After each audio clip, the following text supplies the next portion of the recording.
there? Is there a dog? Is he alone? Is he at the airport? Is he on a fucking bus? Is he on the plane? Is there a clicking noise? There's probably a clicking noise. Is this a clip show? I don't know if it's a clip show. It's a fucking show. Just listen, goddammit. Hey, what's happening? Mike Schmidt, 40-Year-Old Boy Podcast. How are you doing, folks? I hope you're doing well. I hope you're doing your job properly. I hope you sat down at your desks or you're on your assembly lines like our friend Dave in Michigan. If you're sitting there building a car, I hope you do your job better than I do my fucking job. That's right. You're saying to yourself, Mike, no, you do an excellent job. Right now you're talking and we're hearing it. So obviously the microphone is working. The computer is working. All of these recordings are working. All of the pieces you need to bring us a show every week are working right now.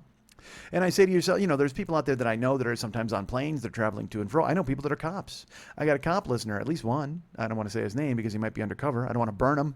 I don't want to burn my cop listener.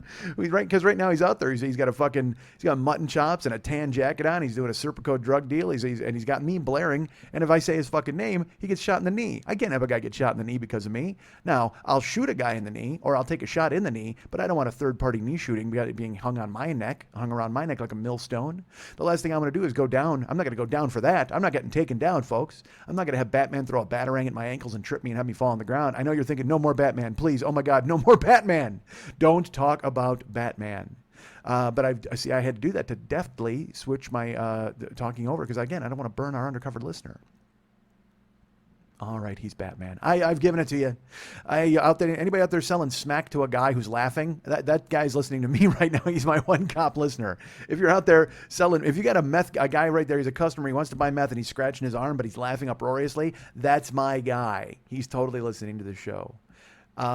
So I got people out there who do their jobs properly. If my cop listener doesn't do his job properly, then look what happens. Crime consumes us and we get overswarmed by all of the extremists in this great land of ours. And we can't have that. Let's all be moderate. Let's keep this land at a modern temperature. A modern? How about a moderate temperature? What's a modern temperature? You remember the old days when they used numbers? Now I use letters. Oh my God. It's BZX degrees outside. Bizzix. I actually like that. That's not so bad.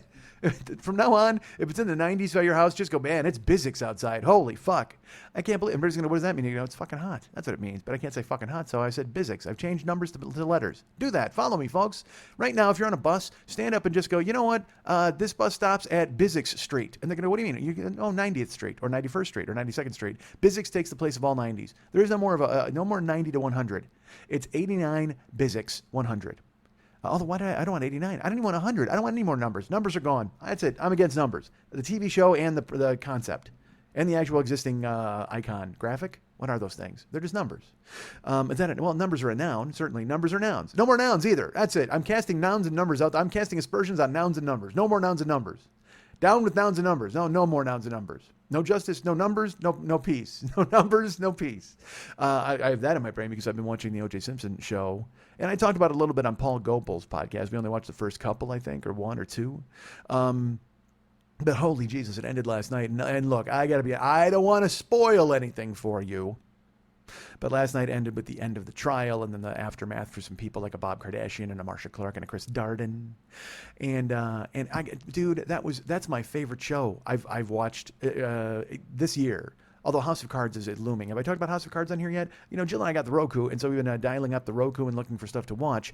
And she will not watch anything that I've seen before. So I'm like, great, let's find something we have not seen. How about House of Cards? And I watched it, and holy fuck, what's wrong with me, folks? Spacey's amazing. I've talked about it in here. I think I did. It's all wood porn and suits. Fuck. I did talk about it. When I'm alone, I can't keep track. Dude, this is episode 48 of year 8. If I don't repeat myself, then we got a problem. I mean, unless you want to hear me talk about smashing my car up again, but guess what? That would still be repeating myself. Fuck, if I went into that. But I will tell you this will not be repeating myself. What I started out to talk about here was I was like, I hope you do your job properly. I hope everybody out there does their job correctly. If you work in a factory, if you're manning a lathe, concentrate, pay attention. Don't let me distract you. Man that lathe like you've never manned a lathe in your life.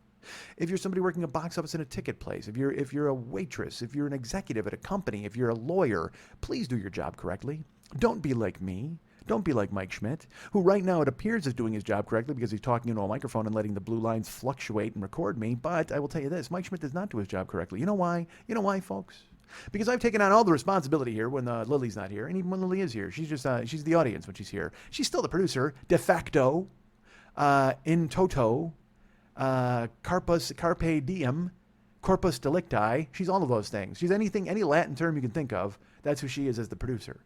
But she's not here this week. And it's fun. I will tell you this. I've noticed this about myself when I'm here alone by myself. Because I talk, which I do on every show, and I talk quickly. But I think I talk more quickly when I'm alone. And here's why. I finally figured it out. After 8 years, folks, after many shows alone and doing some soul searching, looking for my soul, searching for it, not searching my soul, searching for it. Because, let me ask you this. Who stole the soul? I'll go ahead and ask Public Enemy. I talk quickly when I'm alone because when Lily's with me, she's laughing. And it kind of gives me like a natural beat and a natural break to kind of pace myself a little bit, even though I do go fucking rampaging and run downhill. When I'm with Dave, our friend David Hernandez, he will talk and kind of help me, and we'll talk a little bit back and forth, and I'll be able to ask him questions, and we have a thing. When I'm alone, man, I hate silence. I can't fucking stand it. I didn't like it on stage. I don't like it by myself. So I wind up fucking motor mouthing through this goddamn thing. So there isn't a beat. And that's why nobody can breathe when they listen to the fucking show. Because I wind up talking and talking and talking downhill. And I bring everybody with me. And by the end of it, we're chasing fucking Indiana Jones toward a boat. Fuck, man. Well, no, actually, the Indians chasing toward the boat. We're chasing him out of a cave. We're chasing Indiana Jones out of a cave. Everybody grab me. Let's make a gigantic boulder and we'll roll the fuck downhill. And we'll take out fucking Indiana Jones in that hat. We'll do it in the next movie. I hope he doesn't have to run in that next movie. They're making that? They're making, what is it, a fifth? I think it's a fifth Indiana Jones movie. And I think I heard they're going to pass the torch to fucking Chris Pine. Is that his name? Or they're going to have a new, I don't know if they're going to have like an Oklahoma Wilson to pat around with Indiana Jones. I don't know. And it's just a shame. It's like, because icons that are in real life, they get old. You keep making Batman. You can keep, man, I'm sure you're like, please, again, no more with the Batman. But you can make Spider-Man or any, Spider-Man? Yeah, Spider-Man. Oh, what if an army of Spider-Men? Oh my God, I'm on board. Hold on. We get noise outside. That's a plane and somebody closing a door. Let's hear if they slam it. Well, I don't know if you heard that or not, but they did. But that's the problem with icons in films. You can't replace them so much. You can't replace Indiana Jones. That's fucking Harrison Ford. The problem is, Harrison Ford is now 85 years old, and he eats soup. That's it. That's all he fucking does. Maybe in the next episode, Indiana Jones will be looking for the Ark of the Covenant in a pot of minestrone, because, fuck, that dude is old. I won't buy him fighting Nazis or anybody else. And the last one was so bad, dude. It was. I don't care what you say. That car truck through the it's funny, that car race through the jungle in Indiana Jones and the Unbelievable Refrigerator. Is that what the last one was? There's a car chase where it's him and I think Kate Blanchett or Tilda Swinton or some other woman who looks like a praying mantis. And they're in the car and they're driving around chasing, I think, more Nazis, or it could have been Russians. I don't remember a fucking thing about that movie except that goddamn refrigerator. But I remember that this chase went, it was another one of those fucking chases that went like 30 minutes, like through like two cars. And then they did the old thing where somebody's doing the splits over the cars. There's a couple of trees and there's one car being chased by another. And then there's like a fleet.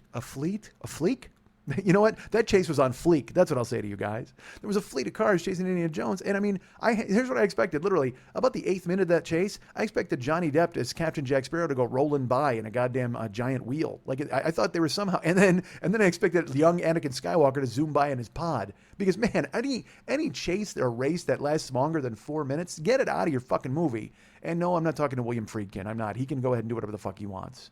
But anybody else out there, because, dude, to live and die in LA, that car chase is fucking ridiculous. But see, that's a real car chase on a real freeway with real people down in the fucking aqueducts of Los Angeles, and there's water and people and fucking shooting and all sorts of cool shit. And a guy gets fucking hammered. He gets murdered over a phone book, a suitcase full of phone books. To live and die in LA is the greatest. If you haven't seen it, see it. It's so goddamn good. From the opening credits, you'll be back in 1985, which is okay, or 87, I think. But that's perfect. That's what you want to be. And then a guy who looks like Dennis Weaver gets fucking capped. And then it's got the greatest tough guy, fake tough guy moment in it when the guy even looks at him and goes, "Go ahead, tough guy." You got to see it. I've talked about it on here before. Living down in LA. But that car chase I give an excuse to because it's actually on a freeway. It's really happening. The pod race is in the middle of a fucking desert somewhere with a bunch of Greedo Wookiee looking motherfuckers going, why did I call him a Wookiee? He's a Wookiee. Why did I gave it the 00 treatment? That wasn't good at all. You know what? That would be like, if I was in the movie, I was like, I bring Solo and the Wookiee. And there would be like, everybody would stop and they'd look and they go, the Wookiee? What the fuck is your problem? And I'd go, well, there's 2 O's. I would have a semantic argument in Star Wars if I was in it. When I was like, I must bring me Solo and the Wookiee. And everybody would be like, well, no, you don't say kooky. Well, you do if it's the word kooky with K's, but you don't say, give me a chocolate chip cookie, do you? There's only one person in the world who does that, and I think we know who he is. It's a goddamn blue mop named Cookie Monster. But even his name isn't Cookie Monster. His name is fucking Cookie Monster, but he says Cookie, which is fine. So if Cookie Monster is in Star Wars, I guess what I'm trying to say to you, if you can take anything from this conversation, if Cookie Monster's in Star Wars, he would have said, bring me Solo and a Wookiee, and nobody would have questioned it. The only people on Earth who don't get questioned for that are me and Cookie Monster. Bullshit, I get questioned immediately. Well, I mean, look, and first of all, why am I working for the fucking dark side? They don't want me. No, well, nobody wants me. Who would I be? I'd be some guy who is, I'd be buying scrap fucking droids from Rey, whatever the fuck her name is, the new chick, the new Luke Skywalker, Skywalker's daughter, whatever the fuck she is. Spoiler alert. Don't want to give that away. But that's the thing, man, is you can't, that's why it was so great in the movie. I will tell you this, to see Luke Skywalker just turn around. Spoiler alert, fuck, in case you haven't seen Force Awakens, I don't want to be that guy who ruins it, but it was fucking great. And again, it hit me super hard. I want to fucking tear it up, but I didn't think I would. But also at the same time, in the same movie, Han Solo, he's running. Running is a kind way to put it. I don't know. He's jogging. He's trying to do anything to avoid his hip from breaking because it's like he's caught between the guys from The Matrix and the guys from Big Trouble in Little China. Watch it again and tell me I'm wrong. It's literally a group of dudes in like black leather and then a group of dudes who look like all the villains from Big Trouble in Little China. And they're all yelling at Han Solo because he has stolen a barge. I don't know, whatever he fucking does. It's like, dude, you're 75. Go retire on Alderaan at this point. Oh, wait, Alderon's gone. Go retire somewhere else. Go somewhere. You should be out there with fucking... And Princess Leia's still leading the resistance, and that's like, I guess that's okay. But man, has either one of them had just had a moment of fun? Do you think Princess Leia ever just went, Calgon, take me away, and just took a fucking bath with rose petals? Why wouldn't she do that? Instead, she's constantly got her hair up too tight. Fucking, she's so saving the universe and all that bullshit. Darth Vader's dead. Once Darth Vader died, look, I understand the threat continued, but once Darth Vader died, even like Princess Leia and Luke should have just gone, well, I guess that's over with. Our dad's finished and we can go ahead. Oh, spoiler alert. Fuck, I am ruining Star Wars for somebody out there. You know who? Jill. Literally, she's the only one. She's never seen it. The other day, I think I told you this. She said, who is Yoda? Like something was going on and she goes, who is Yoda? I'm like, oh my God. She's like the girl in Ex Machina. Like she has no knowledge of anything that's come before her. She has no idea. I don't know how she sleptwalked through life without knowing about Star Wars or Yoda or any of that bullshit. And then she winds up with me, a guy who just spits out fucking fragments of pop culture every fucking chance he gets. And then she's just looking at me with this glazed look like, honey, I don't mean to be mean, but I don't know who Jethro is. And I'm like, oh, don't worry about it. You don't need to know who fucking Jethro is. Because then it's like, you're like, Jethro, Seamont Pond, Ellie Mae Clampett, the Beverly Hillbillies. Ding, ding, ding, ding, ding, ding, ding, ding, ding, ding, ding. I don't know why the Beverly Hillbillies are playing Riders in the Sky. I'm not sure. Lester Flatt and Earl Scruggs. I'm sure they did, though. I bet that was their warm-up because those guys were badasses on banjos, right? Badass banjos. Not like jazz jagoffs. Fuck jazz jagoffs. I want badass banjos. That's what I want for the next fucking promo. Next, you know what? Mike Schmidt Podcast Network has to sign badass banjos. The only thing is I don't know if Dave can play a banjo to record the bit. Spoiler alert, those are bits. There are no real jazz jagoffs, and it's me and Dave doing all those fucking voices. Like this voice. All right. I can't do any voices. I told you last show I have like a little kid voice that I do, and I can't bring myself to do it anywhere else but in private. If I ever try to do it in public, people are like, oh my God, lock that dude up. But now they're making a new fucking Han Solo show, and I don't even know.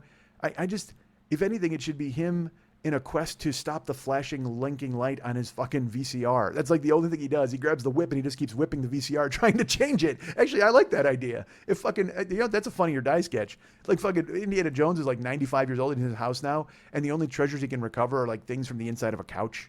And he fishes in and he finds like a dime with fucking Franklin Delano Roosevelt on it. Is he on the dime? I think he is, right? FDR. And then he starts telling some story about FDR, and then he talks about the Ark of the Covenant.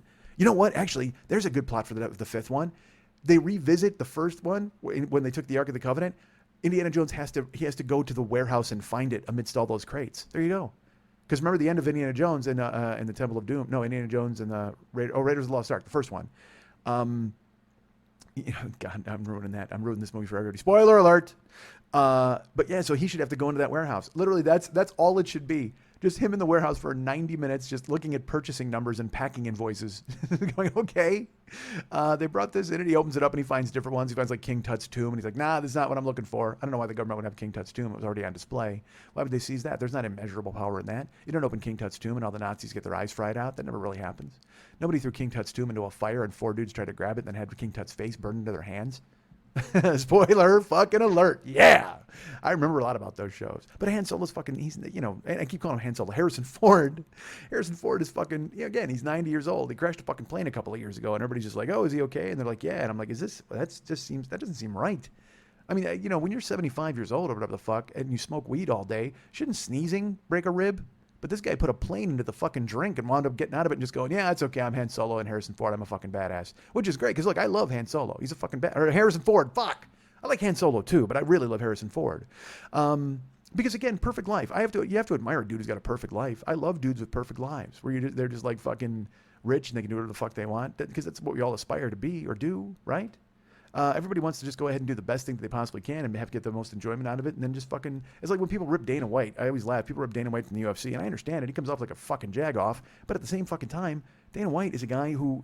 He takes private planes everywhere. He's fucking rich. He's got, like, kids going to college that he paid for. He owns the UFC. He's a fucking star. I don't know. Do you mitigate the fact that you're a douchebag with the fact that you're rich and famous? I don't know. I guess you're okay with that. You know, I mean, does Kylie Jenner or whatever the fuck her name is, does she care? She probably doesn't care. You know, once she's getting her 4th manicure of the day and then putting the Koreans back in their fucking crates, she's probably not realizing the fact that she's exploiting humans or worrying everybody and stealing money, and she's raised monsters like Chloe and Brady and Bradley and whatever the fuck the other one's name is, Kendall and Kim and all those motherfuckers. They were all on that OJ show too. God damn, that OJ show was the best. It was so great.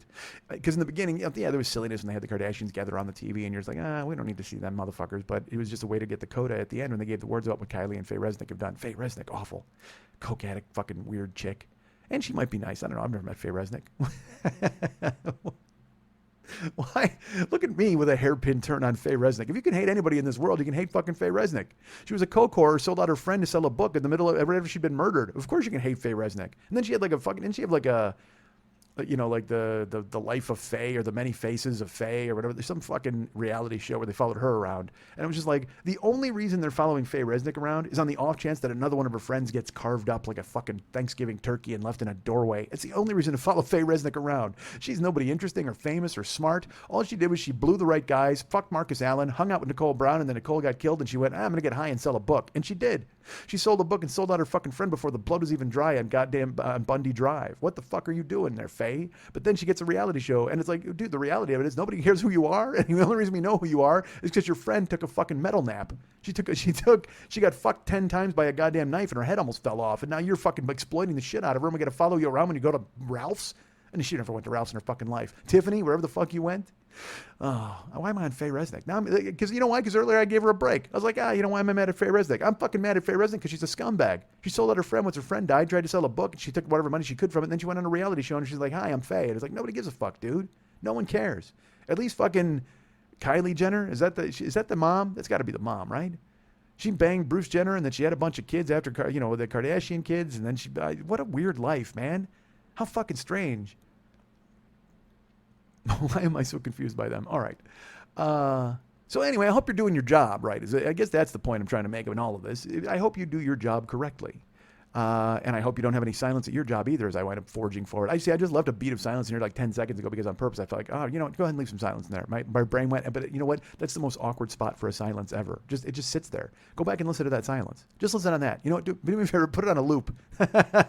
Just listen to that silence this week and just go, yeah, you know what? This guy's totally silent in that moment. That's a bad place for a silence. Maybe that's why I don't have any silence, because I don't know where the silence should go.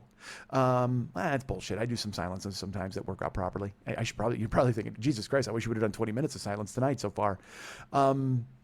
But do your job, okay? I don't care. I know I have firefighter listeners. I know I had one guy. I know I had one specific firefighter listening for a while. I don't know if he does anymore, but I know he did for a long time. And then I got people. I got factory workers. I got all sorts of professionals. I got blue collar people. I got people who work in employment agencies. I got people who work in call centers. So do me a favor. If you ever call Time Warner and you're like, hey, I've got a question about my bill, and they just start laughing, it's because they're listening to me. The whole call center. They got me on fucking a speaker, and they're all cracking up. But that's only the American call center. Yeah, well, no, they might play me in the other call center. If you call India, if you call DirecTV, no, I'm sorry, they have people here. If you call Sirius XM, that's always a drag. I had to call Sirius XM because I had to activate the new radio in the fucking car this week. So I pulled over and I pulled over because I was driving. Why does that matter? It means nothing to the story, but I told you anyway. And now here I am still burying it into the fucking ground. Why am I continuing to talk about it? Shut up. So I had to call DirecTV, but I drove. I'll tell you. I drove because I wanted to make sure I was under the night sky or the day sky. Like you have to have an open path to the fucking satellite. Jesus himself has to look down at the roof of your car and go, because I bought the Camry that didn't have satellite radio, so Jill and I went to Best Buy, and first we looked for a bunch of different places to go ahead and put it in, but I had to rely on the Geek Squad, folks. Looked like it was the Geek Squad or nothing. So I went into a Best Buy in Wisconsin, and we met Adam, who had remarkably small fingers, which was really weird. I guess that works when you're trying to get in the nooks and crannies of these little radios and stuff, but because it was so funny, he's helping us at one point, and they're pricing everything, and you got to buy, dude. I had to buy like a fucking touchscreen deal. Because here's the thing, you can buy the cheap one. You can buy the little fucking satellite vessel and just put it on your dashboard. But fuck that, man. Nobody wants that. I'm not the Batmobile. I don't want shit on my dashboard spinning around. Literally, the only people who have that are Batman in the Batmobile and like all of my uncles from the 70s when they had that drinking bird. That's it. You remember when they used to have calendars that you could put on your fucking dashboard? I know somebody who used to have a calendar and they would just tear a day off and it was just sitting there. It was pressed into there. They fucking put it. Who needs to know the date that fucking badly in their car? And now it's different because we all got phones and watches and all sorts of bullshit that tell us that. But I'm talking in the old days. I still don't know why in fucking 1980 you needed to have the goddamn calendar. Was it my Uncle Pudge? I think it was. On his car, he had a fucking calendar pressed on the dashboard. And he would just, it was like one of those, seriously, a day at a glance or whatever the fuck, year at a glance, one day at a time. It was one day at a time calendar because it had Bonnie McFarlane. or no, Bonnie McFarlane, right? No, Bonnie McFarlane's the comic. Anne Romano. Fuck, I can't even pull the goddamn actress's name. But he had Mackenzie Phillips on there too. It was like, and oh my God, Valerie Bertinelli. That's where my crush began. And by the way, I don't know why he had that in 1980 because I don't think the show came out until 81. He was prescient. That's what my uncle was. He knew all about One Day at a Time before it even showed up. It was Bonnie McFarlane, right? She's got the same name as the comic. Now I'm going to look it up. See, I'm alone. I can't. If somebody was here, they could fucking look it up for me. If I had some sort of team involved, if I had some tech person, or if I had a side person who could constantly check in and look at the web, because I got to be honest with you, man, when Lily's here and I do something like that, she'll just kind of look at me with this feeble look, and she's kind of like, well, I guess I got to look this up. And then she completely checks out of the show, and she looks down at her phone, and it throws me off because I'm like, are you checking out? And she's like, no, I'm trying to look that up for you. But it's not like she says, hey, I'm going to go look this up for you. She just kind of goes, all right, just grabs her phone and starts scrolling. And I'm like, dude, why are you scrolling through your fucking phone? She's like, oh, I'm trying to look that up for you. If she would say, hey, let me Google that for you. What if she was the human app? If she just literally stood up and said, hey, let me go, maybe we got to do that from now on. If I say something and I don't know it, and then Lily can just stand up and do like a referee signal and just go, hey, let me Google that for you. And then she will, and then we'll all wait. How great would that? There's a place to put some silences in while Lily generates and Googles who the fuck I'm talking about. No, fuck it. You know what? I'm doing this. This is so sad. I'm going to Google this while we're here. Because I have to know if it was Bonnie McFarlane, right? God forgive me. I'm typing on a podcast. Jesus Christ. One Day at a Time, TV series, IMDb, Anne Romano, Barbara and Julie, Sins of Barbara Cooper. Oh, that was the woman she got drugged. I think she was addicted to drugs or something like that. And it was Bonnie Franklin. Fuck me, Bonnie McFarlane. God damn it, Bonnie Franklin, who just died. You would think I would know that. Why would I fucking know that? She did one thing in her life. She did one thing. Well, she did two things in her life. She made One Day at a Time, and then she fucking died. So I guess I shouldn't really be able to pull that name on command. I'm old, though. You know what, though? Be honest. When this podcast started, I would have been able to pull that immediately. I just had to Google something on the fucking air. I am old, man. Everything is happening. I am checking the fuck out. And that's why I say to you, do your job, folks. Just make sure you do your job. That's all you got to do. Please be somebody who goes ahead and steps up to the plate and gets everything done the way they properly can. Because right now, if you're writing a TV show, make sure you throw in a Bonnie Franklin reference just for me. If you watch any show in the next 5 months and there's a Bonnie Franklin reference, I think I just said reference, by the way, because I'm trying to fucking talk too fast. Because like I said, I don't like fucking silence. Although I do like darkness. It's my old friend. I sometimes, I go to talk to it. I'll go to talk to it again. Terrible. Who did that song? I think it was Bonnie Franklin and Paul Simon, right? Art Garfunkel Simon. Art Garfunkel Romano. I don't know. Fuck. Do your job, folks. Just be somebody who does your job. So now if anybody sees a television show in the next 5 months that has a Bonnie Franklin reference, no. I think I said reference again. I know that person was listening to this show and they went, I'm going to throw that in for Mike. My pal Mike. My internet chum Mike. Fellow Hoop Mike. Remember that? When we tried to make Hoop a thing? Fetch is not a thing, and Hoop never became a thing. We tried Hoop for like a year, I think. See, this is the problem, man. I should learn about branding. Like I've said so much shit in the past, and I try to make you guys these guys, like, my own West Side 86 Jokers, and my own personal comedy army, you Hoops, and all that kind of stuff. It was like remember one of the first references of Han Solo on the show? It was when I said that Robert Plant in Song Remains the Same, he's got his jeans. You can see a guy's cock in his jeans. I didn't like the male camel toe. I think that should be a Han Solo, because when he was frozen in carbonite, it was like his outline was pressed up hard against the carbonite. Well, that's what when you see a guy's cock in his pants, like pressed against his jeans, that's a Han Solo. That guy's rocking that. Why don't we bring that back? I tried that in year one and it went fucking nowhere. Just like I tried Hoops and it went nowhere. I've tried a lot of things and it's gone nowhere. I believe, most of all, my career. This entire show actually has gone nowhere. Here we are in year 8. I'm sitting at a fucking desk in my house alone. We've gone backwards. This show used to be me and Eric, and then it turned into me and Lily, and now Lily doesn't even fucking show up anymore. Poor Dave has to be in the mix. You think Dave wants me to come into his basement and talk all the goddamn time? He'd rather be painting or writing or strumming. Why didn't he learn the fucking banjo for this week? If he knew the banjo, he could go ahead and plug that in and we could do fucking badass banjos instead of jazz jagoffs. jagoffs. Do I have to go banjo badasses? See, because I don't like the syllables. Jazz jagoffs is clean, but the music comes before the derivative or the fucking bad word. I can't even believe it. The descriptive. Fuck. Jazz jagoffs. Declarative? Fuck me. I'm an old man. But that's why I don't want to go badass banjos, because badass should be first there where jagoffs is last. So it should be banjo badasses, but then it has that extra fucking, because jagoffs can end in an S. Badasses, it has that it has another syllable. It's all about syllables. Speaking of syllables, Paul Simon, that's when he wrote fucking Mrs. Robinson. He says, "Where have you gone, Joe DiMaggio?" And his favorite player was Mickey Mantle. And he told the story that Mickey Mantle met him and said, "Hey, if I'm your favorite player, why is Joe DiMaggio in the song?" And Paul Simon said, "Syllables, Mick, syllables." It was as simple as that. So he had to go with "Where have you gone, Joe DiMaggio?" instead of "Where have you gone, Mickey Mantle?" He couldn't do that. And then later on he says Joltin' Joe, and he couldn't say the Mick because it's not enough syllables. Now this brings up this point. Where is Paul Simon meeting Mickey Mantle? How much did they drink? And how can you picture Mickey Mantle? Like, Mickey Mantle to me is one of those old dudes because he always had a crew cut, like he had a brush cut, and he had and whiskey in his mouth and a cigarette, and he fucking almost died 12 times because he had to trade his livers over and over. He and Keith Richards were just trading internal organs trying to stay alive. And for some reason, Keith soldiers on, and Mick finally died. After Mick burned through 12 livers, he finally said, you know what, I'm out of here. I can't do it. He tried with I think he even tried without a liver for a while. They threw in like a calf's liver. I think he bought a zoo. Remember that movie We Bought a Zoo? That's not fucking Matt Damon talking about his old fucking girlfriend or his wife who died. No, man, that's Mickey Mantle bought a zoo and he stole the livers. He harvested the livers from all the animals just to stay alive. Mick bought a zoo. That's what it should have been called. Mick bought a zoo. But see, when everybody hears that, they think Mick Fleetwood bought a zoo, and he went in there and did a fucking weird stance from the Rumors cover while he tried to play drum solo. It didn't happen. No, when Mick bought a zoo, it was Mickey Mantle bought a zoo. And you're probably thinking, well, why didn't you say Mickey Mantle bought a zoo? Well, you know why we don't? Syllables. God damn, I'm pretty good at this. I should shrink the screen so I can see the blue lines and see if they're still going. All right, I'm still recording. I'd hate to lose that brilliance. I'd hate to lose that one. The fucking syllables bit that I just brought back in your face. Folks, do your job, please. I'm asking you, as a grown man, as a person, as your friend, just make sure you do your job properly. Because again, as it seems I may be doing my job properly as I'm talking in here and the blue lines are recording me and I'm on the computer, and I got to tell you, I did not do my job properly today. I did not. And it's because I'm a little scrambled. I'm a little frazzled. I'm a guy who is not all here right now because I've had a couple of days, folks. I've had a couple of days. I'm back in Los Angeles recording this at my desk. I was in Wisconsin.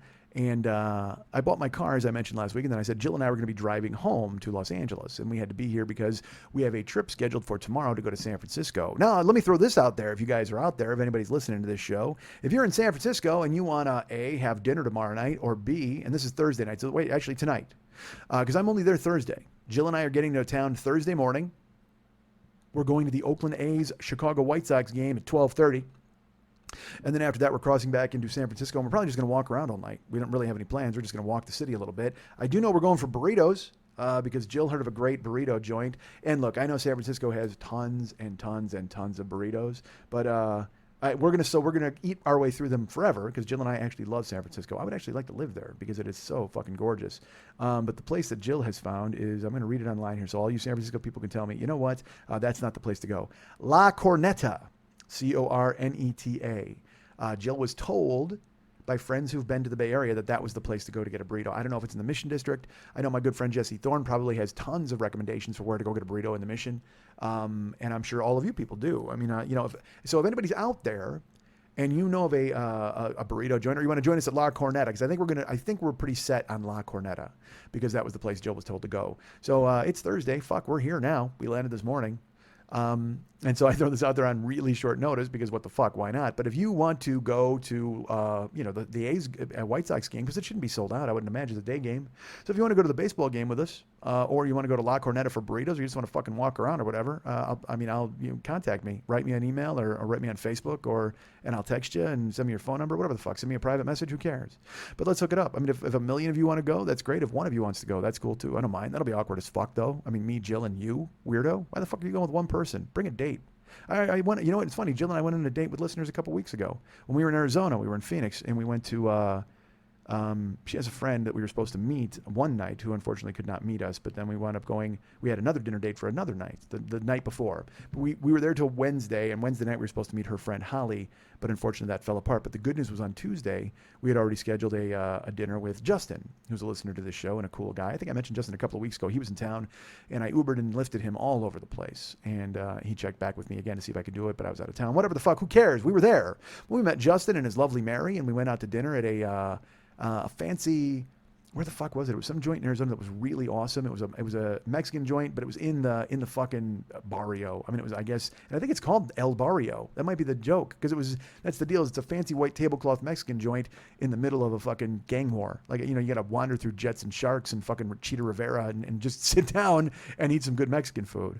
I had a salad there. Oh my God, I might put a picture of this salad up. It was like mango and fucking tomato. And did I talk about this on the air already? It seems like I did, because I can't stop talking about this motherfucking salad. Who does that, man? Who fucking beats a salad into the goddamn ground? Me? Who fucking just straddles the plate and punches the shit out of it and rains elbows down on that goddamn salad till it's a plate of shrimp mush? Me. Oh, dude, I'm naming the show Shrimp Mush. Hold on, let me write that down. I like shrimp mush. Shrimp. We're writing it down, folks, because I don't have anybody here to fucking help me. And God forbid I listen back to this fucking show and try to find something better to say. So yeah, if we went with Justin for dinner, and then he fucking paid for it because he's that guy, and he texted me like beforehand. This is really funny too. Like, Jill is astonished that I have listeners who want to meet me or do anything, and it's weird because she's seen them. Like, she went to Podfest last year and she witnessed the laying on of the hands and the people coming up and being very nice, and she saw the show and saw people afterwards talking to me, and also she saw people just come up to me in the hallway and just going, holy shit, and then they saw the fucking documentary and they were like, dude, and they kept walking with me and talking to me then. She saw that, but she's still shocked by it. She went to Pittsburgh with me. We all went out to dinner and we had a great time. I don't want to say everybody's names, but I mean, there was a Crystal there, there's some other people there, but everybody who was really cool came out to the show. But what I talked about it last year, I don't know if I mentioned their names or not. And I think I did. I'm fucking old and I can't remember goddamn anything. And there's nobody here to fucking remind me. It's just me. Solo. So Justin and Mary took us out, and then he texted me and he's like, hey man, your money's no good in this town, so I'm paying for dinner. And I showed it to Jill and she's like, honey, why? And I go, almost like she's scared of it. I go, I don't know, because people are nice and they like to do nice things. She goes, yeah, but that's just, I mean, does he want me to pay for me? And I'm like, oh my God, no, honey, I love you, please. And she's like, well, I mean, they listen to your show. It's like, I'm just kind of along for the ride. I'm like, oh my God, honey, I love you. Stop, please, don't. And I even said to her, don't even do that at the table, because she's done that with my stepdad. Like, my stepdad went to pay for dinner once, and I knew, normally because I'll make the effort and I'll go, I've got this. And he'll go, what are you fucking talking about? And he'll go to grab the check. And she, you don't insist. You just let a dude do it. But Jill, one time she got in a little back and forth. She's like, well, no, we should pay for that. Well, no, we'll pay for it. And so this time I told her, I said, honey, and it wasn't a bad thing that she did that. She's just trying to be nice.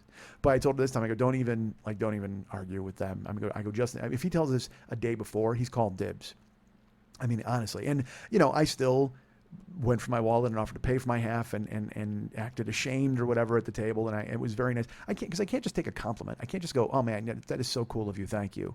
I still have to offer. I still have to tell them, you don't have to do that. I don't know why you're doing this. You really shouldn't. And then I make it a big fucking deal. And I make the person who's trying to do a nice thing uncomfortable. And that's fucking rude. Why would I do that? But I do it.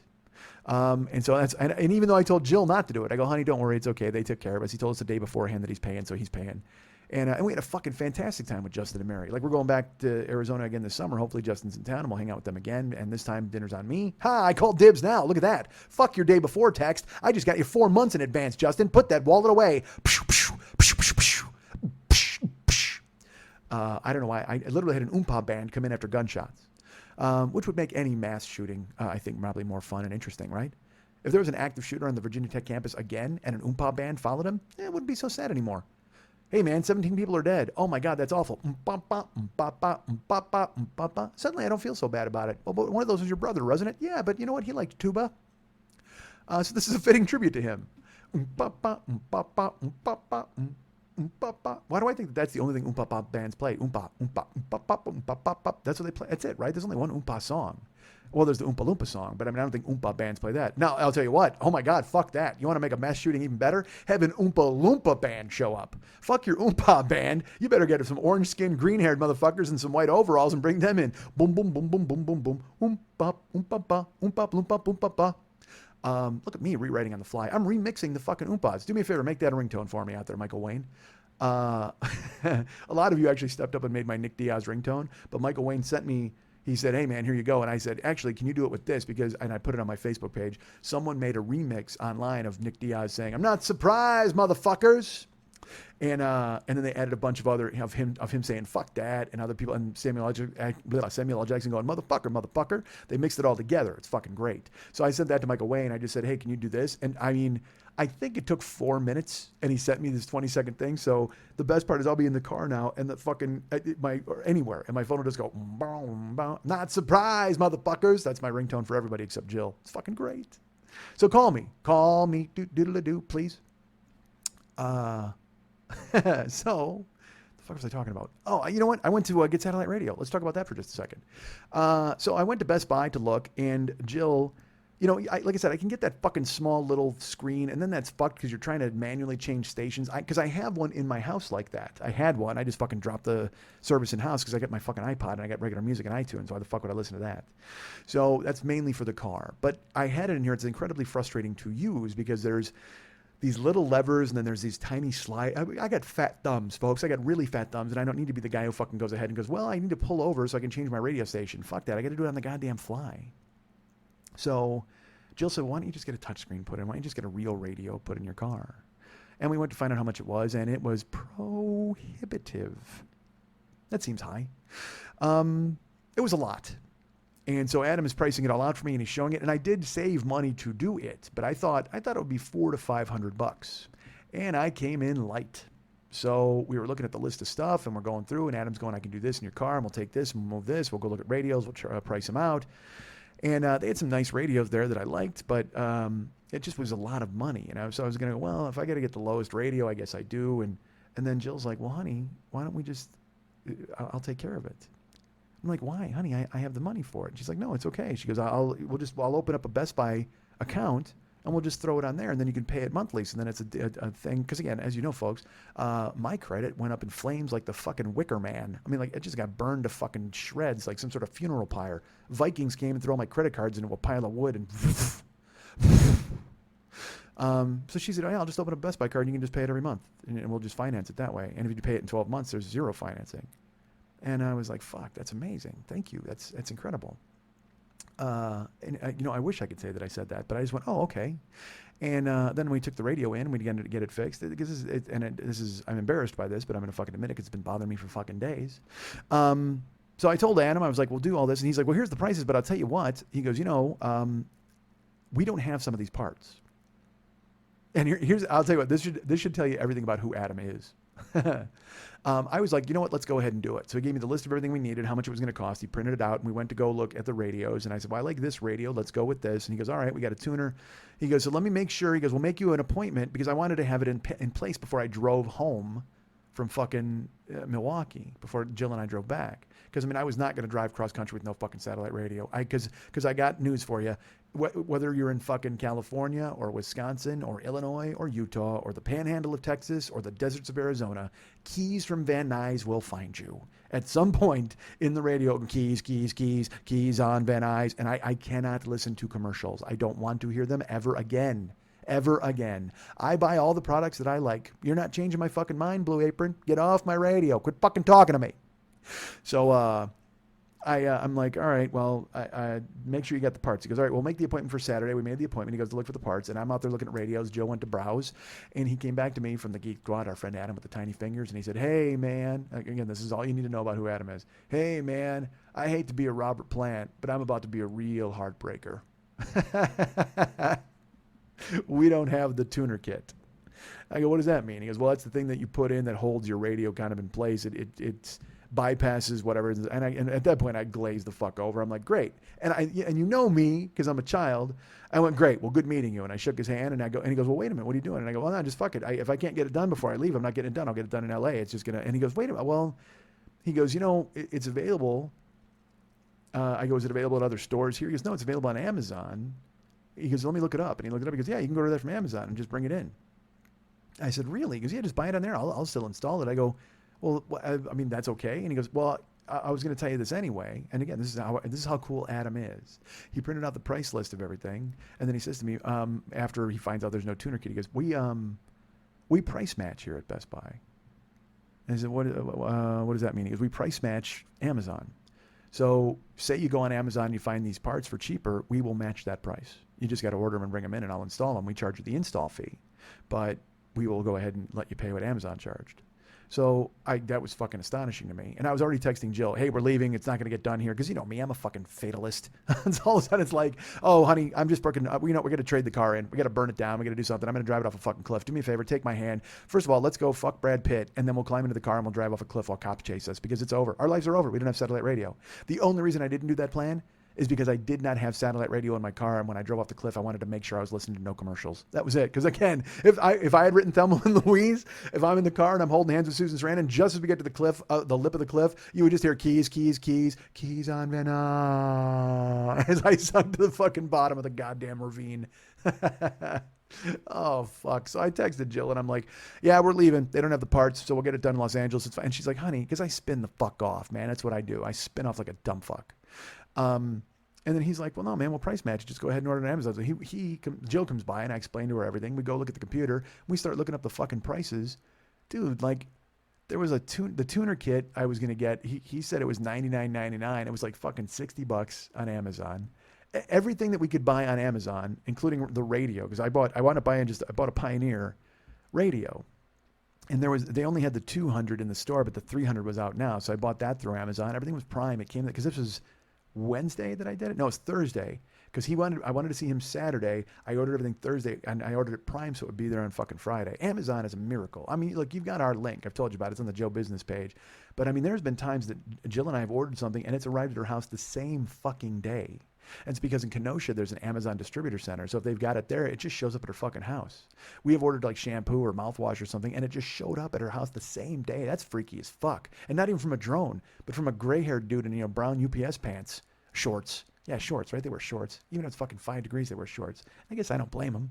I don't want to wear brown pants. Ugh. Van Halen said no more brown M&Ms, and I said no more brown pants. That's when I swore it off. Once they said they didn't want those, I did the same fucking thing. I cannot put my legs into brown. I will not do it. So the order on Amazon, I went home. I was like, all right. So I made the appointment for Saturday to get the fucking satellite stuff put in. I went and ordered it. It showed up the next fucking day from Vegas, motherfuckers.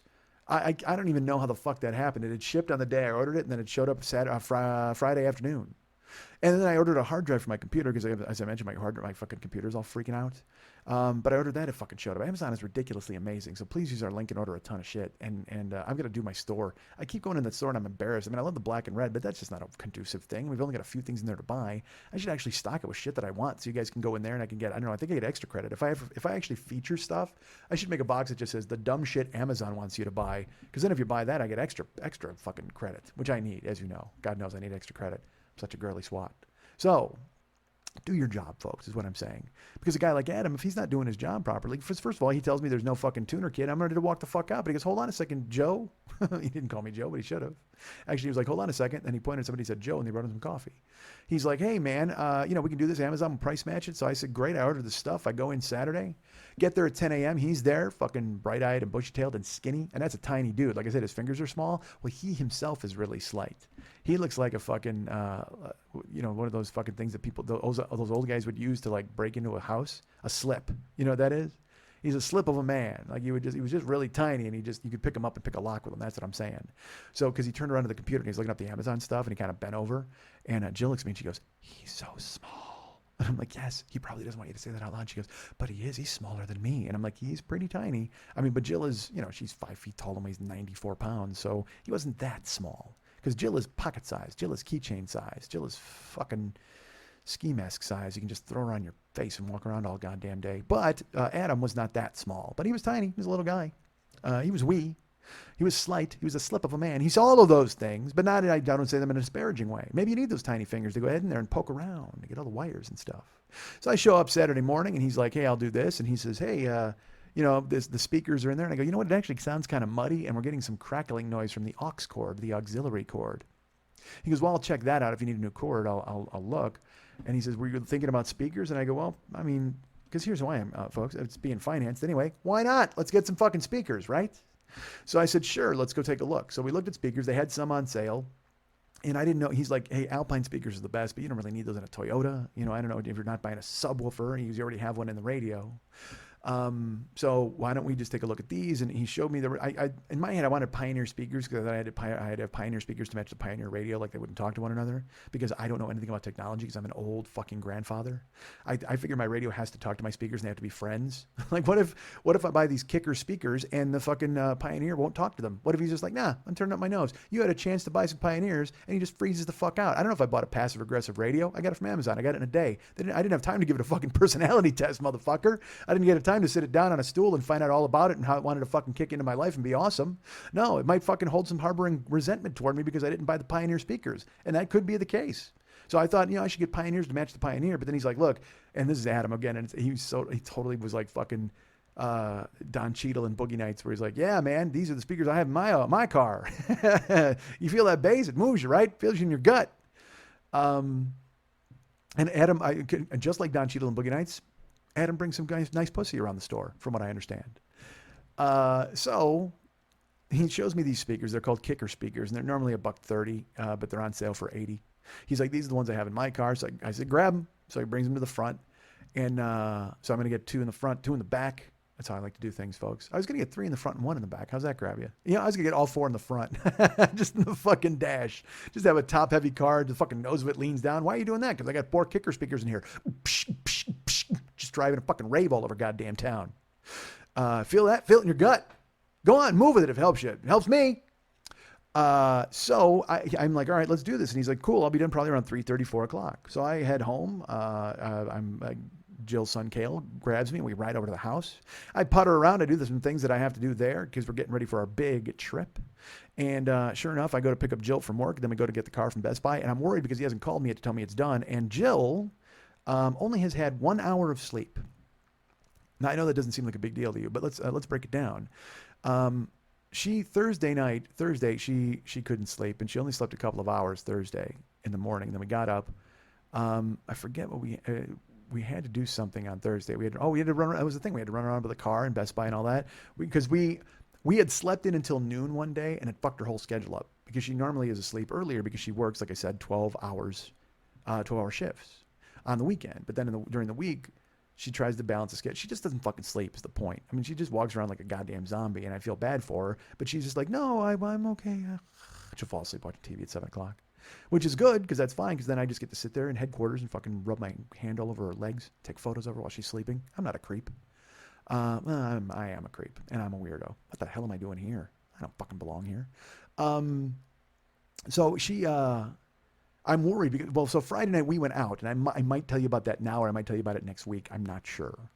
But we wound up going out, and by the time we got home and got to bed, it was already, I think it was 1:30 in the morning, 1 o'clock, and she has to be up for work at 3 because she has to be at work at 4. Technically, she has to get up at 2:30. Well, she has to get up at 2:30 to get ready for work, but she always gets up at 1:15 because her body clock makes her.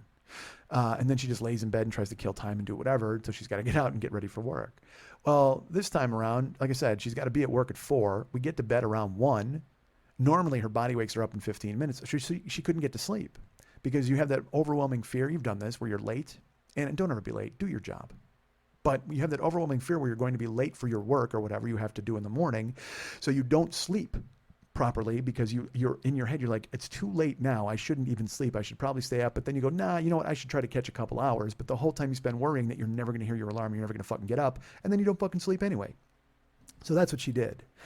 She barely slept an hour and got up and went to work on Friday night, early Saturday morning at 4 in the morning.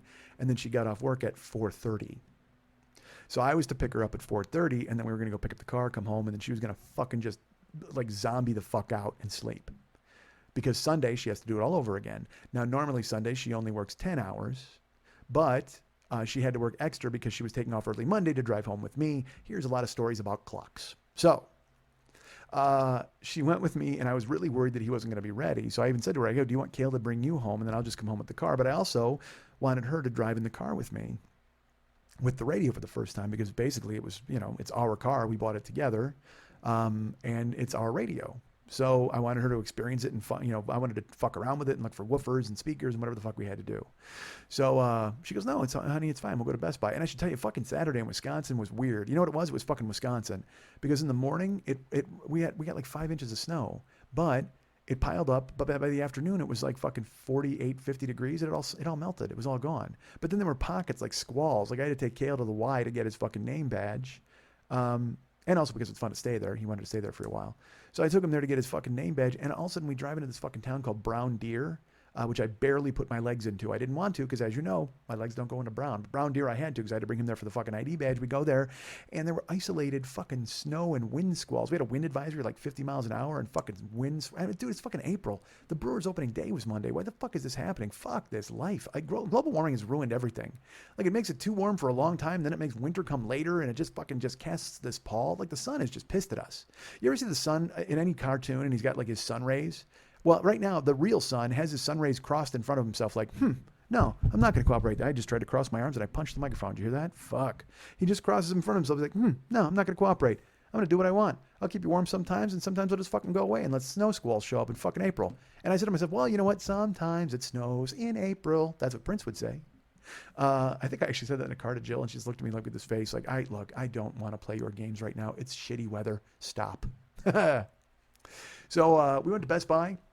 And again, he hadn't called me, so I was worried. She's like, no, honey, I'll go with you. So Kale split, took the car home, and Jill and I went in. And Adam was like, hey, what's going on? I was just about to call you. I said, great. And all the guts of my car are laying there, like my radio, the old one. And there's speakers laying there. They're fuzzy. I don't even know what the fuck anything is, but he's just got the guts of my car laying out on the counter. He says, hey, man, I put the speakers in the back because those were really they weren't great. He goes, I could hear what you were talking about where you said it sounded like it was muddy or it was underwater. A lot of that was from the back speakers. He goes, but your front speakers are perfect. He goes, I listened to them again. I put the kickers in the back, and I don't think you need these other ones.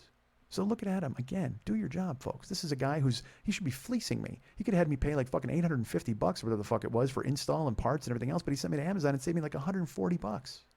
Then he tells me that I don't need the other kicker speakers. He's like, dude, your front speakers are just fine. Here, listen. And we all got in the car together, and he turned it on and he cranked it up. And I was like, yeah, fuck, it sounds great. So he said, yeah, if I was you, I would just leave these front speakers in here. And I got to be truly honest with you. Even if he had said, hey, man, I'm not done with the front speakers, I probably would have gone, well, you know what? My girlfriend's had a fucking hour of sleep. I'm getting the fuck out of here. Like, I would have just taken her home. I wouldn't have cared.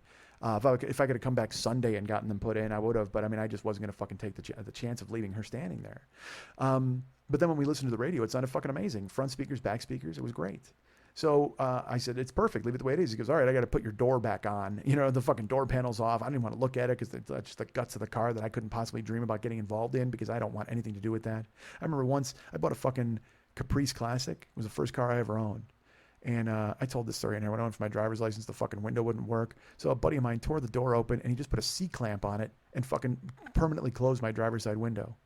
And I was cool with it. I didn't give a fuck. I would just open the other 3 windows or a vent. But then the DMV wouldn't let me take the fucking driving test because the window wouldn't roll the fuck down. God damn it. But I remember when he opened the door, it like made this horrible noise when he tore the paneling off to put the C-clamp in.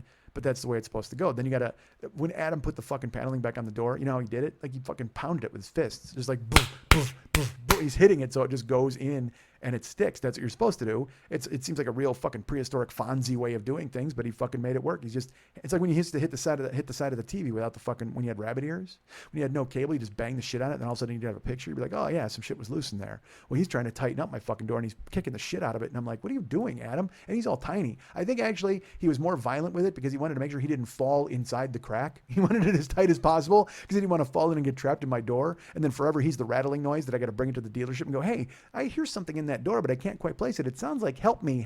But it also could be just a loose screw. Could you check it out for me? Dave in Michigan, our guy on the assembly line, he knows about that. Sometimes he'll trap midgets in cars. He works for a fucking GM place. I don't want to say where.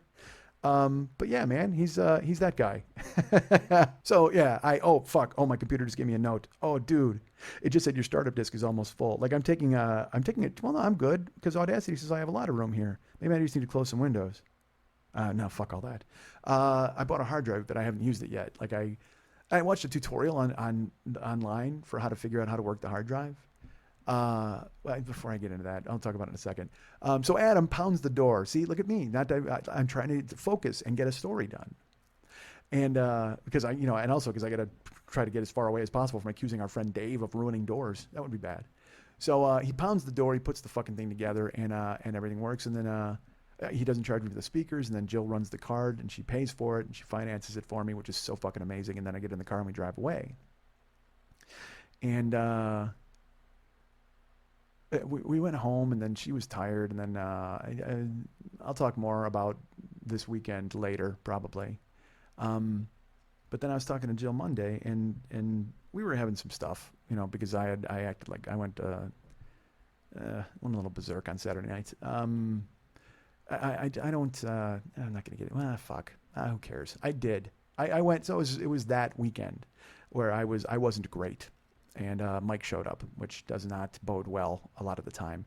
And Jill's doing a really good job. Early in our relationship, it used to be we both kind of flee from one another, as I've talked about on here. Well, she's now staying centered and saying, hey, stay with me here. And I wouldn't. I didn't. I spun the fuck off. And then we're talking it out Monday, and we're going through a lot of things, and we're covering some ground. And, I'm not going to go into specifics because she probably would want me to, but maybe I will next week. Who knows if I find myself having to do it. But now with the startup disc, I was literally going to tell this story, and now I'm staring at my computer. I'm wondering if it's going to fucking shut itself down. Hold on, I need water. Sorry about that. And see, and also I don't want to stop it. Like I would have stopped it right there, and made sure that I got a drink because I'm so tired of drinking on the air with you guys. But I can't afford to stop it because I don't know if I'll be able to record again because I haven't done this hard drive, and who the fuck cares? I'll tell you that story later. Anyway, so Jill and I were talking Monday, and I was basically I wanted her to drive with me to California because it looked like she wasn't going to, and not her choice. That was my choice. I fought with myself a lot this weekend. I had a lot of back and forth with myself, and I would do things, and then I kept doing these false starts. I can't tell the story without telling the story, so I won't go into it. But as we were talking on Monday, we were sitting in the car, our new car, and she's saying, you've been different since Saturday, and then this happened, and then she mentions that I never even thanked her for getting the radio put into my car. And I it's just a mistake. But you know me, I beat myself up over any mistake. I mean, fuck, I just had reference, and I yelled at myself 3 times.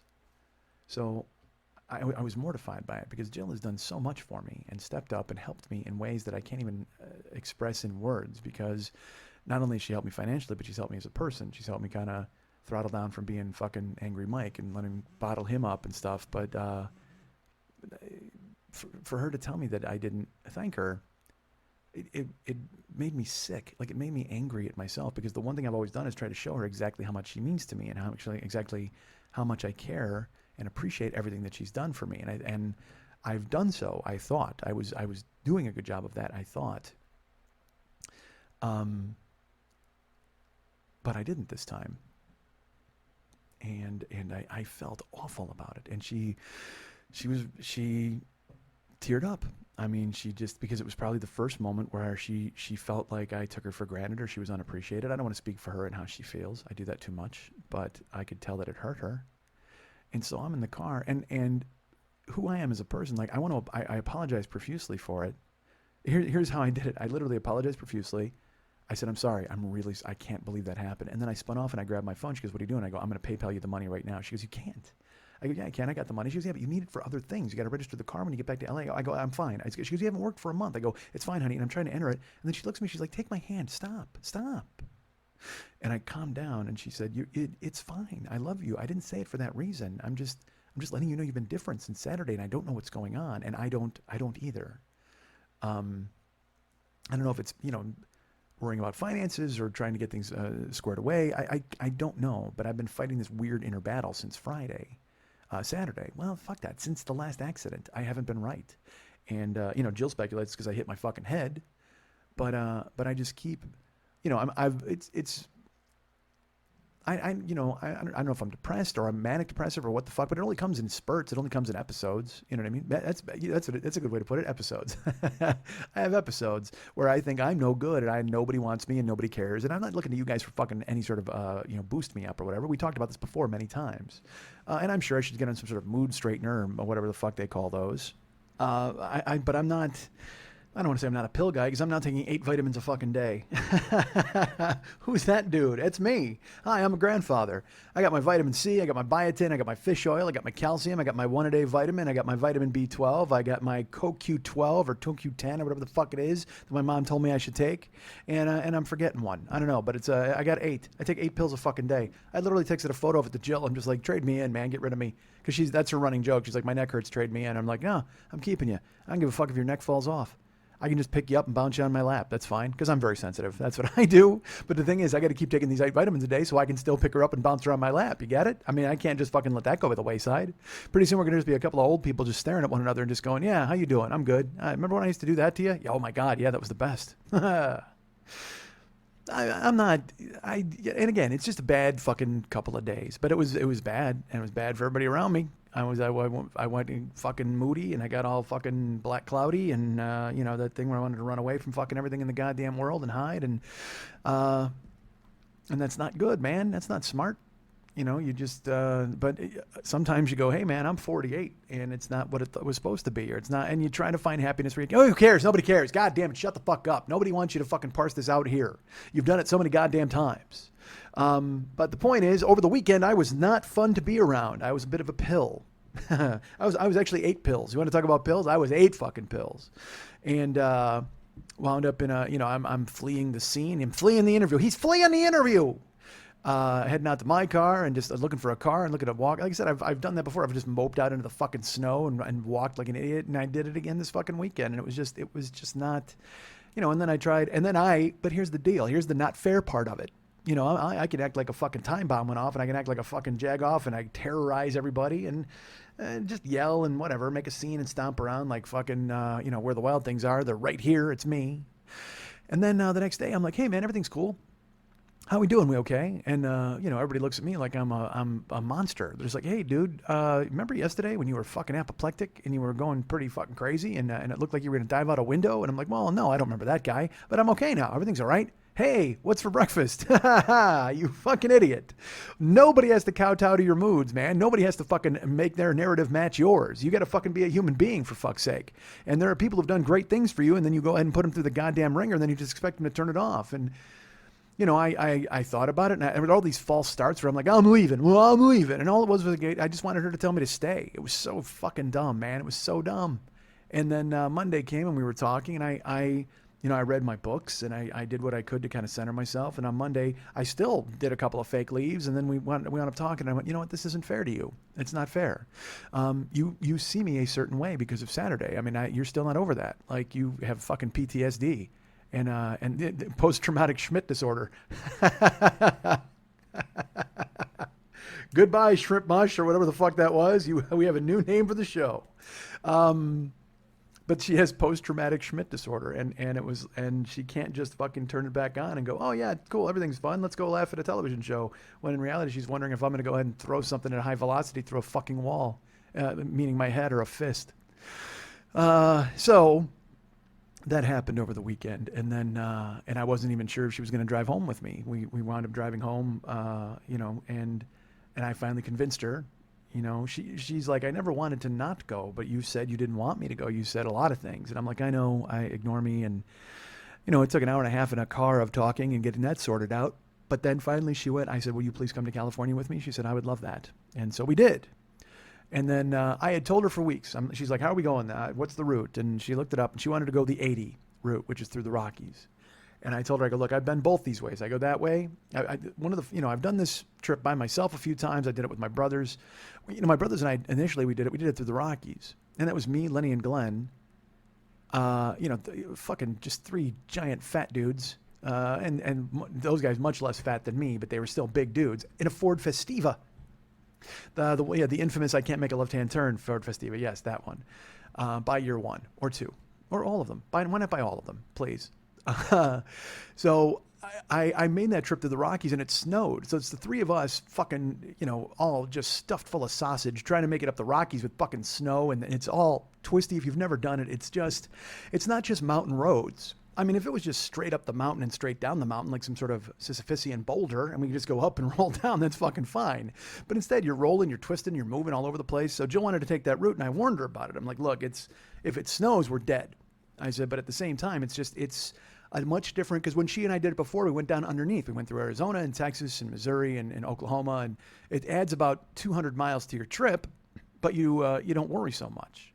But she was like, let's take the 80. And I went, all right, I'm willing to try it because it's spring. You know what I mean? It's not fucking winter. And we were driving, and I took the first shift of driving. And that was the thing on the last trip. I didn't let her drive. I don't know if I didn't let her, but I didn't say, hey, can you spell me a little bit? So we drove, I drove like 15 hours to Oklahoma City. We slept, and I drove the next day into California. Actually, we went to Needles, and we stayed over. But this trip, she kept making noise about just going straight through, because we got the flight to San Francisco on Thursday. So she's like, well, we'll drive Monday, Tuesday, and get home, late Wednesday? And then be there in time for the San Francisco flight. I said, yes.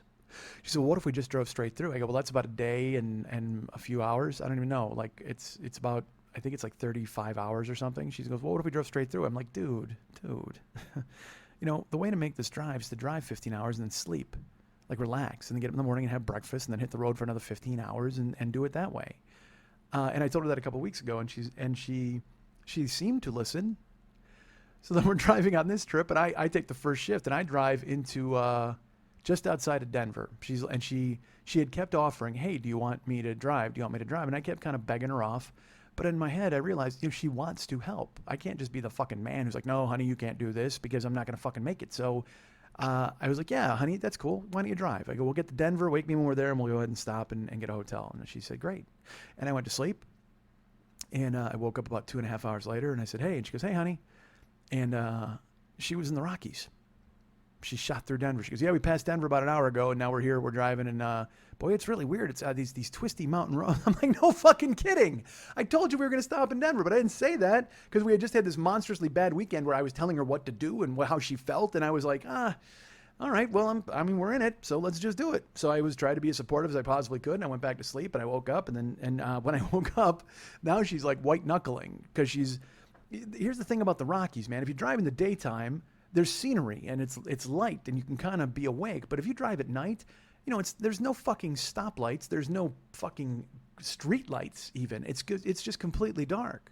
So you're just driving, in a blind man's path, and you're just swerving and looking and moving, and you wind up fatigued because you drive 3 hours in the Rockies. It's like driving 6 hours. Because when I'm driving straight away, I can set the fucking cruise at 82 miles an hour and just fucking blaze. And I caught myself at one point this trip, and it was fucking stupid, but I knew I did it. I went ahead and I looked at the radio for 20 seconds because I was on a straightaway freeway. I had the cruise locked in at 84, and I'm checking because I got the new radio. I want to play with it. So I'm like, well, this goes here, and let's set a button, and let's go ahead and let this woofer do. And all of a sudden I went, what the fuck are you doing, man? You're driving a motor vehicle. If you swerve one way, you're going to hit a guardrail. Everybody dies, man. You can't fucking handle that. So I kept trying to force myself to put, my eyes on the road. It was just so easy to drift away. But in the Rockies, you cannot do that. If you don't look for 20 seconds, you're bear food, man. You're fucked. Some goat is standing on the car and just laughing at you. Fuck that, man. You can't even take the chance. So poor Jill doesn't know that. She's driving, she's swerving, she's rolling. I wake up finally, and I touch her on the shoulder. I go, you okay? She goes, honey. And she jerks away from me. She got both hands on the steering wheel, and she just goes, honey, I'm sorry. I have to concentrate. It's really bad. And I said, well, I'm ready to drive whenever you want me to drive. So finally she's like, would you mind? And I go, no, of course. And she pulls over, and we switched. And I got in the car, and I just said, honey, are you okay? She goes, it's just terrible. I didn't realize it was going to be so dark. And I said, yeah, there's nothing up here, man. You drive until you see a ski town, and then you drive until you see a thresher or whatever the fuck, or a snowplow. And, but we made it. I then drove 3 hours through the Rockies, which again, like I said, might as well be 6 because you're focusing the whole fucking time. And I was burnt. I said, I'm finished, honey. I can't. And I said, we can find a hotel. And she says, well, why don't we just try to push it? Let's try to push it to Vegas. And I said, okay. So we switched, and then she drove, and we got into Utah, and in the morning I woke up, we switched again, and I drove past Vegas, and then I drove the rest of the way home. We fucking made it. Dude. When I said it in the fucking Google Maps, it said it would take 1 day and 6 hours, so 30 hours. We made it in 31. We stopped and ate breakfast one time, and then obviously we hit for gas and hit the head, but dude, 31 hours we made it. And I've made it in shorter than that, you know what I mean? But it doesn't make any sense to do that. But for just pounding straight through, because we never really stopped driving. We ate breakfast once in fucking, were we in St. George, Utah? Or where, I don't know, some fucking cowboy town. They had a livestock pen behind the restaurant. And Jill's like, did they kill our steak for us? And I go, I have no fucking clue. And walked in and had a green chili omelet. Got the fuck out of there before every cowboy said anything to us. And it was one of those joints where everybody knows who the other person is. We walked in, these two old dudes sat down, and they just had those weather-beaten faces. They look like the kind of guys who wouldn't fire Heath Ledger and Jake Gyllenhaal in Brokeback Mountain. They would have hung them up from a tree out there right by the fucking homestead. Just as an example for anybody else who happened by. Just a couple of guys stemming the rows. Nope, they're going to be fucking tree food. That's what they're going to be. Or not tree food, tree fruit. Low-hanging fruit. Oh, fruit, that works. Oh my God, tree fruit. If you hang a couple of gay dudes and you call them tree fruit, everybody goes, oh, okay, it wasn't so bad then. Because you actually a clever pun. I can't believe it is advocating the lynching of homosexuals. I don't think I advocated it. I advocated a cute name for it. So I guess that's probably just as bad. I would assume so. But we made it home, and now I'm here and do your job. That's the bottom line. You know, that's one of the reasons Heath Ledger and Jake Gyllenhaal got in so much trouble. Because they wound up, they're in the tent, licking each other's fingers and poking them in holes they shouldn't have, and then all of a sudden, sure enough, and not that they shouldn't have in a moral sense, they shouldn't have because they're supposed to be fucking working. Do your fucking job, fellas. You're in the tent playing fucking grab ass, and all of a sudden, 2 cows split, and like a coyote comes in and eats 4 more, whatever the fuck happened. I don't remember. All I remember is that shirt was sad, and the ending was bleak, and that fucking house that they lived in was so salt beaten and no paint and just terrible. Oh my God. Saddest movie of all time, Brokeback Mountain. Just brutal. Brutal.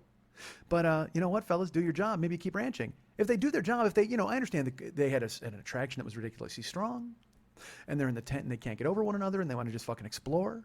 They want to go ahead and check out each other's ranch posts or whatever the fuck you want to call those. They want to hitching posts. That's what they want to do. They want to tie each other to their own hitching posts, if you know what I'm saying. And but that's fine. But do your fucking job, fellas. Everybody do your job. That's the bottom line of this entire show. Do your job. Whether you work as a cop and right now I've gotten you outed and you're being fucking tied up to a shower rod with a chainsaw by fucking Cuban coke dealers down in Florida. I apologize for that. But you shouldn't listen to this show while you're trying to make an undercover buy. Do your job. If you're making cars in Michigan and you're putting stuff in the doors and you're making it rattle and eventually you're going to get busted and have to go fucking work for, I don't know, Kia or whoever the fuck, some other rinky-dink outfit, they're going to bring back Yugo and that's the only place you can get a job, it's not good. Do your job. Do a good job. And if you've got a woman who is taking care of you and doing everything she can to show you how much she loves you and she's stepping up and taking care of every need you could possibly have, then you reciprocate and you say thank you and you be good to that woman because that's your fucking job. You guys can get me at mike@MikeSchmidtComedy.com. You guys can follow me at twitter.com/the40year-old-boy. Find me at facebook.com/the40year-old-boy. Be my friend there. Why not? I'm looking for friends. If you want to get our friend David Hernandez, he does all of the cool web work and music and stuff for this show. Find him at facebook.com/DavidMexHernandez. A lot of Z's. Be his friend there. And also, if you want to get him to do some personal cool stuff for you, get him at no, I just said Facebook. Artbydmh.com, ARTBYDMH.com. He has all sorts of cool artwork there on display, stuff he's done for the show. I'm doing a lot of that in this fucking outro. But if you want to hire him to do personal artwork, he'll do it. He'll sell you a Guyscape. He'll sell you a Valcon. No, he'll sell you a Guycon and a Valscape. He'll sell you all those things. Whatever you need from him, he will send to you. Ryan Dirks does all of the cool artwork. No, he doesn't. Ryan Dirks does all the web stuff for the show. Holy fuck. Dave does all the artwork for the show. Ryan Dirks. See, this is what happens. There's nobody here. This is do your job time. I'm supposed to be doing my fucking job. This is my job. Am I doing it well? I'm doing it. I don't know if I'm doing it well. I don't know if I'm doing it and doing it and doing it well. But I'm trying. Ryan Dirks, web guy. You want to be his friend, go to facebook.com/Ryan Dirks. And of course, Lily Von Stupp is the de facto in flagrante, whatever the fuck, producer of this show. You can find her at facebook.com/Lily Von Stupp. You can't do anything there. You can write her a note, I guess, but mainly you can just look at her page because she's all full up on friends. But you can go ahead and find her on all sorts of other cool stuff. Twitter, she's got several different accounts. Twitter.com/Lily Von Stupp, Twitter.com/MNTs, Twitter.com/HollywoodBQFest, Twitter.com/Boobdini. She's got all sorts of personal appearances coming up. Check those out and ask her about them, and she'll be happy to tell you. But if you'd like to write her a personal note and find out where she met a cast member of Laugh-In who pointed at her boobs, I'll give you a hint. It was not Artie Johnson poking out at them. That's what it should. You know, if you told me that a Laugh-In person saw Lily's boobs and acted in a funny way, I would say, well, it must have been Artie Johnson. He hid in them, and then he poked his head up, and he went, very interesting. But it was not. So ask her who it may have been. If you want to do that, go ahead and write her a personal note at Lily@burlesque411.com. That's Lily, Lili, at burlesque411.com.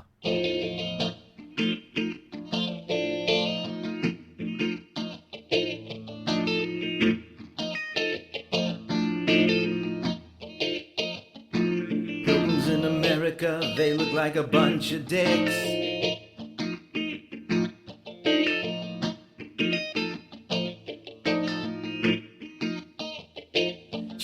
out the buffalo and they're scoping out our chicks. Pilgrims in America. I'm a Native American. This is where I was born. I'm afraid of your Bible. I'm afraid of your porn. I'm a Native American.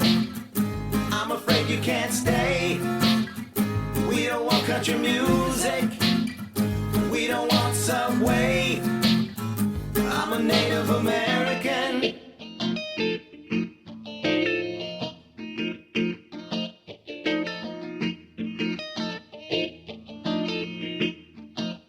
Pilgrims in America. Pilgrims wanna stay. Pilgrims wanna own all the land.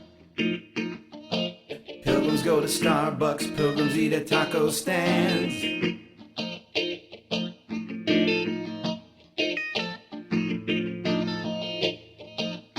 Pilgrims in America. I'm a Native American. This is where I was born. I'm afraid of your Bible. I'm afraid of your porn. I'm a Native American. I'm afraid you can't stay. We don't want country music or to eat at Subway. I'm a Native American.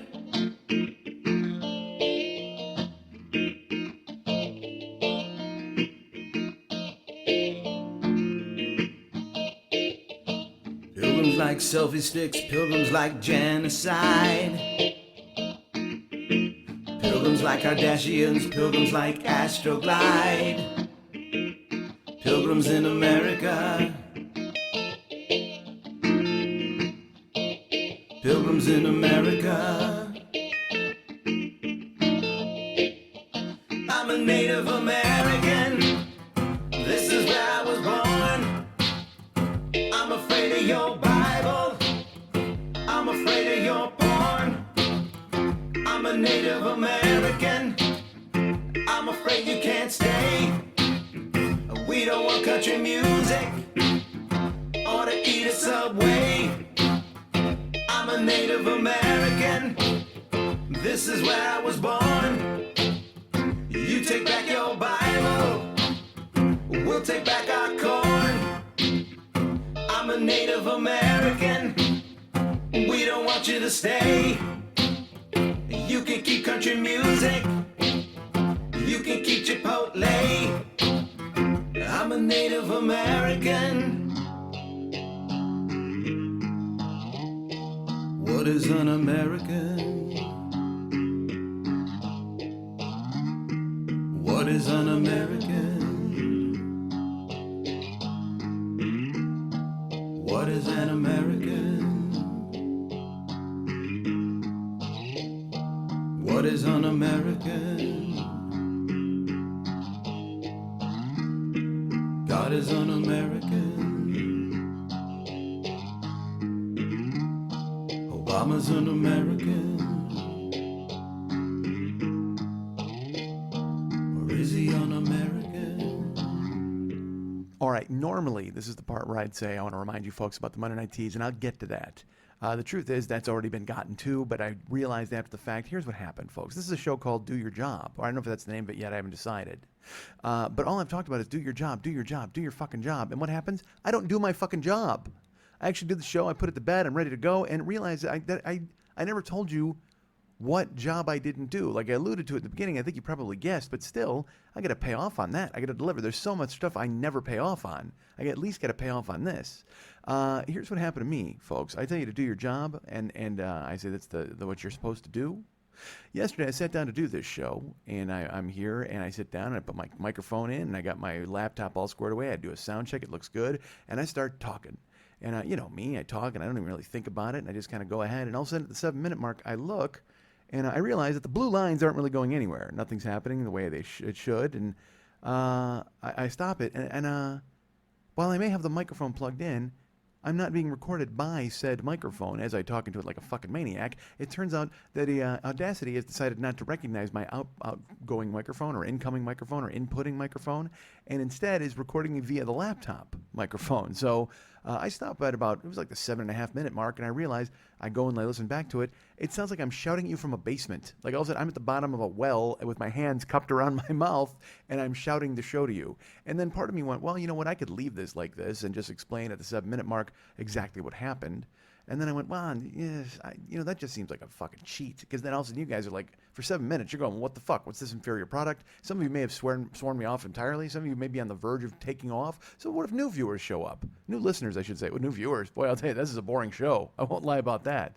If new listeners showed up and they heard that, I would sound strictly amateur night. And I couldn't possibly take the chance on that. And then I thought, well, you know what? Record a bumper before the show that says, hey, the first 7 minutes are kind of funky because of what happened. But now, then I'm just a lazy fuck who went, hey, I can't replace this 7 minutes. And believe me, there was no gold in that 7 minutes. I mean, I don't like giving up any time, and I think I was funny, but still, at the same fucking time, I can go ahead and turn that off and then record a new 7 minutes, and we're all happy. And then I don't even have to tell you about what happened. I just kind of sneak it by. And it would have been perfect if I had just remembered to do my fucking job. But here I am to tell you, now I have done my job. You are doing your job of listening. And now I'm going to do my job at letting you know about all the plugs. Plugs I recorded no less than 7 hours ago. Perhaps 8, could be 9. I don't know. But now it is time for me to reminding you folks about the Monday Night Teas. Hang on. Want to remind you folks about the Monday Night Teas every Monday night at the 3 Clubs on Vine at Santa Monica. It's an amazing show, always filled with performers who rule. They rule, that's right. You know what? I had to go back to 1982 me to tell you how good that show is, for fuck's sake. My great friend Lily Von Stupp is the producer of that show. She does all sorts of cool things, sometimes performing herself, as a matter of fact. Sometimes herself performing. That's a better way to say that in a grammatically correct fashion. All the information is available at facebook.com/LilyVon. No, that's not right. Go to facebook.com/Zazzle.com/ Remember that? Buy all this stuff. Buy all our stuff. Go to facebook.com/Monday Night Teas and see all the performers who are coming up. Pardon me. All the performers who've been there. All the nude. I was going to say naked. God damn it. I'm going to see all the naked, nude performers who've been there before, who will be there in the future, and buy a ticket. Come on out. Should be good. They're dark the entire month of June. I think June or July for the Fringe. But still, you can go now before then and catch it. Check it out. Should be fun. The 3 Clubs on Vine at Santa Monica, always hosting the Monday Night Teas, 10 o'clock p.m. every Monday night. Go check it out. Every Monday night except June. But it's there now. Tickets are available. If you go to MikeSchmidtComedy.com, go to all of our pages, but more importantly, go to the Joe Business page. We got all sorts of cool... Oh, I should plug live stuff first, real quick, before I get into that. That 3 Clubs on Vine in Santa Monica also hosts 2020, a show that I brainchilded and Lily decided to host and offered and graciously gave me a venue for. It is April 18th, Monday, and the comedians are Jackie Cation from the Dork Forest podcast, Murray Valeriano from the Road Stories podcast, and me from this here podcast. We'll be talking 20 minutes each, doing sets, a little longer than you'd normally see here in town. Come check it out, man. It's going to be a lot of fun. Murray Valeriano, Jackie Cation, and me. That's April 18th. 2020 is the show. The 3 Clubs on Vine at Santa Monica is the venue. 7 o'clock p.m. is the early time of that show. But come out and have a good time. Join us. Those are amazing comedians and me talking and barking and doing whatever I do. Should be fun. Buy tickets now. Tickets are at goldstar.com. There's a link on my Facebook page where you can get them for $5, or you can just search 2020. Or search my name, probably would be best, or Lily Von Stupp, or 3 Clubs, because I foolishly spelled 2020 like Tony, so it's different spellings, and there's an accent mark. So hey, fuck me for not knowing how to fucking advertise a show. But there's tickets at Gold Star, tickets at brownpapertickets.com. Go ahead and get those. The Gold Star ones are better. They're $5, and because at the door they're 10, and you want to get them early, so then we know who's coming and who isn't. Right now, I can tell you this: nobody isn't, or nobody is. I know who isn't. Who isn't coming? You. Buy a fucking ticket. At Gold Star or Brown Paper Tickets. 2020, April 18th. Amazing Jackie Cation, brilliant Murray Valeriano, me. Should be fun. MikeSchmidtComedy.com. Joe Business page. All sorts of cool stuff there. We've got the download sets 1 through 7, or buy them together as the 7 Deadly Schmidts set. We've got live stuff. We've got the Big Angry CD. We've got Stop Making Schmidt, which was the 2015 Podcast Festival. The 2013 Podcast Festival is Schmidt Alive 2. And then, of course, 2012, 12, I think. 2012 is Schmitty Comes Alive. Those are available online now for downloading. And, of course, we got the always popular Heroes. I forgot to plug that last week. Heroes is David Hernandez's brilliant music album. You can get that it's free with a $7 donation to the show. I know that sounds like some sort of malaprop, but it makes sense if you think about it. As well, for free with a $7 donation to the show. Is Word Pimp Schmitty and the Misanthropic Gangster. That's music from the 40-Year-Old Boy podcast. Both albums available now for $7 donations. Grab those. We'll send them out to you. That'll be fantastic. You'll love them. We're getting a lot of great feedback on those. Of course, the Yurt Dirt Dirt shirt is available. Some mystery shirts still available. And let's see, is there anything else on that site? I'm not sure. Oh, our Amazon link, man. That's important. Like I said, I'll go ahead and set up the Amazon store eventually. But if you click through to our Amazon store, go to Mike Schmidt, go to the Joe Business page, click on the Amazon banner, takes you to our store, and then click in the upper left-hand corner. There's a poweredbyamazon.com link. Click on that, takes you to regular Amazon. Do your regular shopping. Anything you check out and buy, we get credit for. Thank you so much for thinking of us. It's super great, and it's always welcomed. Welcomed by me, welcomed by Lily, welcomed by everybody, and welcomed by Amazon. Spend all your money there. We get a taste of it. Thank you so much for thinking of us. That's really great. Live stuff plugged, everything plugged. And, I got it, dude. Here's why you need to go to Amazon, all right? They have a lot of good stuff that you can buy there. I just bought some stuff. I told you they shipped it super quick. I may have a big purchase in my future. Not big. Purchase. Fuck. Jill and I got home yesterday, Tuesday. We hammered it, man. We got here at like 4 o'clock in the afternoon. It was so great. And we were wiped out because we were only grabbing like an hour of sleep at a time, hour or two.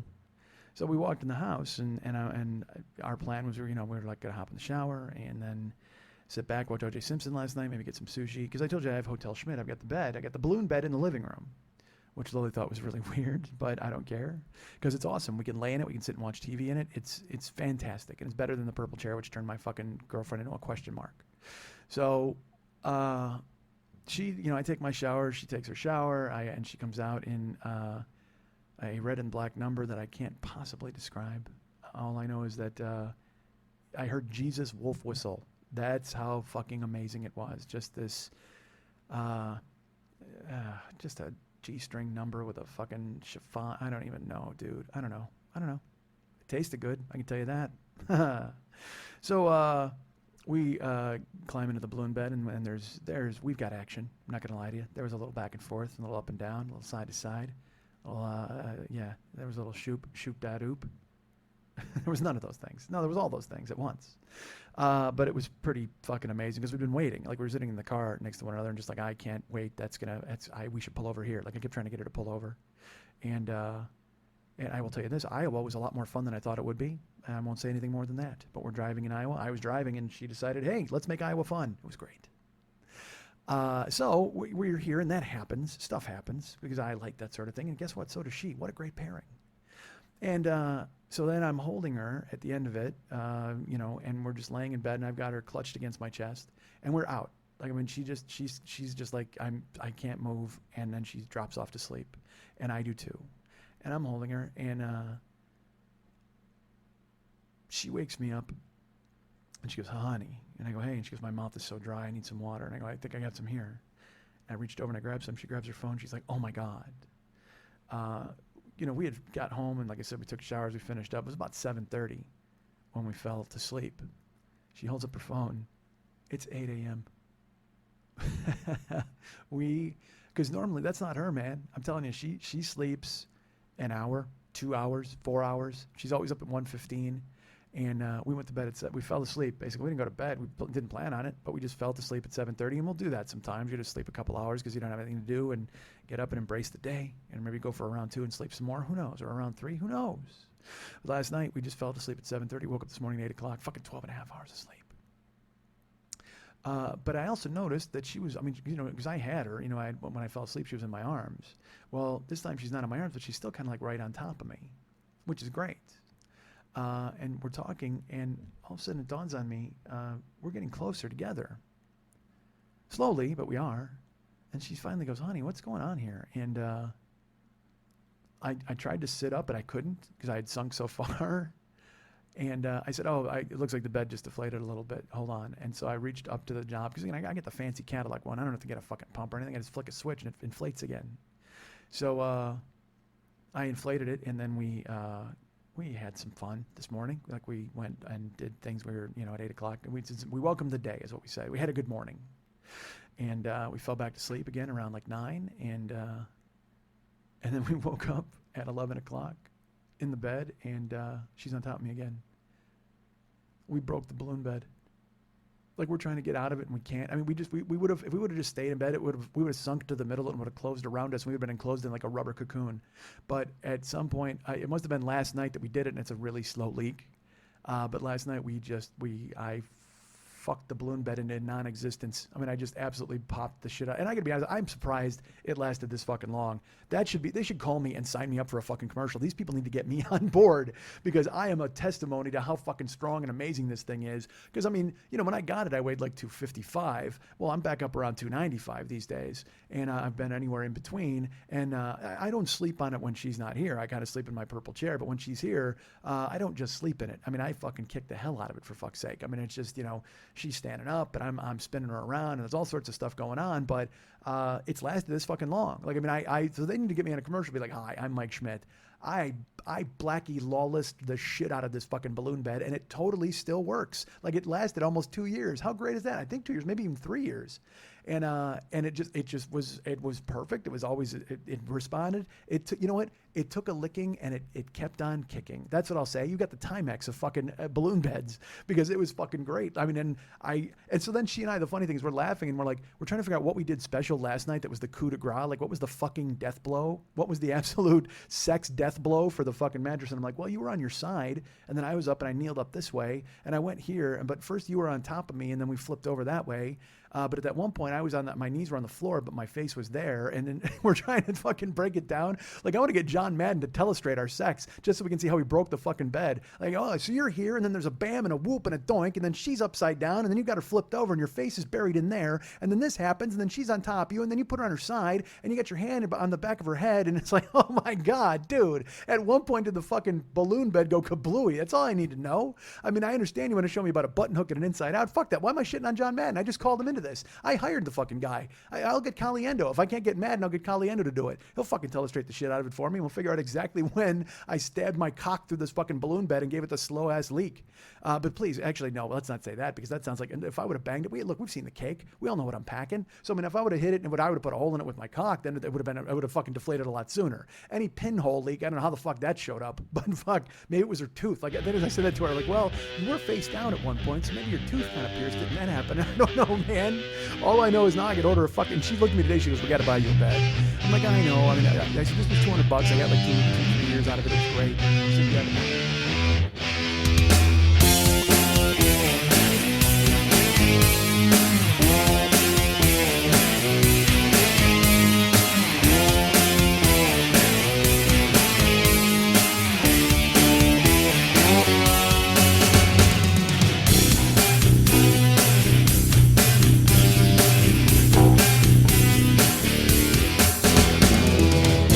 Max always says people skip the closing music. I say people love your closing music, so let's prove it to them. If you've listened this far, write me at heymexilistened@gmail.com, and we'll send you a 40-year-old boy hearing commemorative Facebook profile picture that you better fucking put up, you dick.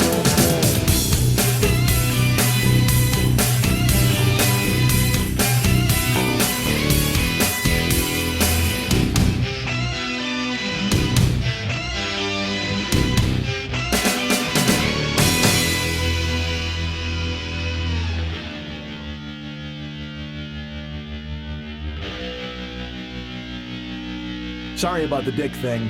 Thing. Did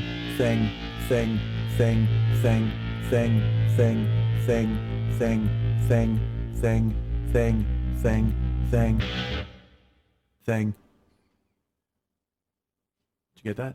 Yeah, I got it. I don't want you to miss any of that brilliance.